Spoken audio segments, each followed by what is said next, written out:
Hi welcome back to my mini blog. ಇವತ್ತಿನ blog ಸ್ವಲ್ಪ ಲೇಟಾಗಿ ಅಪ್ಲೋಡ್ ಮಾಡ್ತಿದ್ದೀನಿ. ಯಾಕಪ್ಪ ಅಂದರೆ ನಂಗೆ ಟೈಮೇ ಇರಲಿಲ್ಲ ಎಡಿಟ್ ಮಾಡೋಕ್ಕೆ, ಹಾಗಾಗಿ ಲೇಟಾಗಿ ಅಪ್ಲೋಡ್ ಮಾಡ್ತಿದ್ದೀನಿ.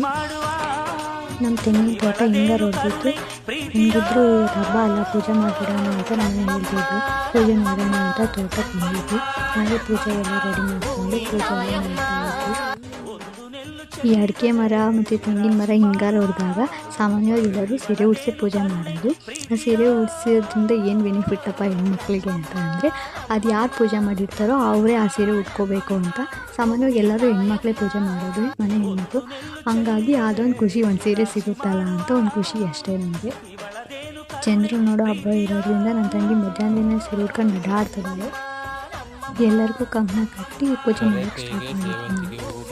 ನಾನು ನಮ್ಮ ಮಾಮ ಕಂಕಣ ಕಟ್ತಿದ್ರೆ ನಮ್ಮ ಮಾಮ ಅದಕ್ಕೂ ಒಂದು ತಮಾಷೆ ಮಾಡ್ತಿದ್ದಾರೆ ನೋಡ್ರಿ.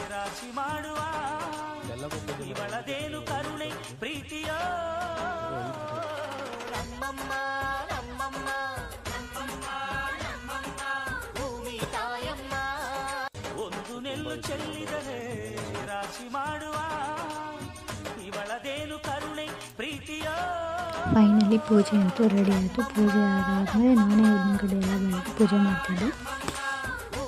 ಎಲ್ಲ ಪೂಜೆ ಮಾಡೋ ಐಟಮ್ ತಂದಿದ್ವಿ. ಗಂಟೆನೇ ಮಾಡ್ತಿದ್ದೀನಿ. ಇನ್ನೇನು ಮಾಡೋದು, ನಾಳೆ ಗಂಟೆನ ಅಂತ ಹೇಳ್ತೀನಿ, ನೀವು ಪೂಜೆ ಮಾಡಿರಿ ಅಂತ ನಮ್ಮ ಮಾವ ಹೇಳ್ತಿದ್ದಾರೆ.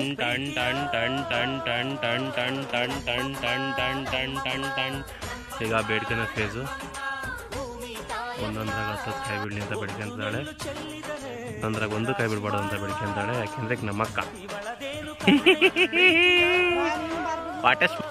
ಚಂದ್ರ ಕಾಣಿಸಿದ್ರು ನಾನು ಸೀರೆ ಉಡ್ಕೊಳೋದಾಗಿರಲಿಲ್ಲ. ಇನ್ನು ನಿಮಗೆಲ್ಲರಿಗೂ ಚಂದ್ರ ಕಾಣಿಸ್ತಾ, ಎಲ್ಲರಿಗೂ ಯುಗಾದಿ ಹಬ್ಬದ ಆರ್ಥಿಕ ಶುಭಾಶಯಗಳು.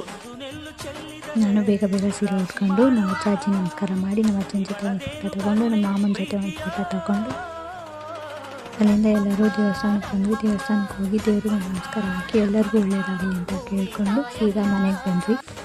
ಹಾಗೆ ನಾನು ಹೇಗೆ ಕಾಣಿಸ್ತಿದ್ದೀನಿ, ಚೆನ್ನಾಗಿ ಕಾಣಿಸ್ತಿದ್ದೀನಿ ಕಮೆಂಟ್ ಮಾಡಿ. ಎಲ್ಲರೂ ಯುಗಾದಿ ಹಬ್ಬ ಹೇಗೆ ಮಾಡಿದ್ರಿ, ಖುಷಿಯಾಗಿ ಮಾಡಿದ್ರಾ? ನಂದು ಇವತ್ತಿನ ಕತೆ ಇಷ್ಟೇ. ಮತ್ತೆ ಸಿಗೋಣ ನೆಕ್ಸ್ಟ್ ಬ್ಲಾಗಲ್ಲಿ.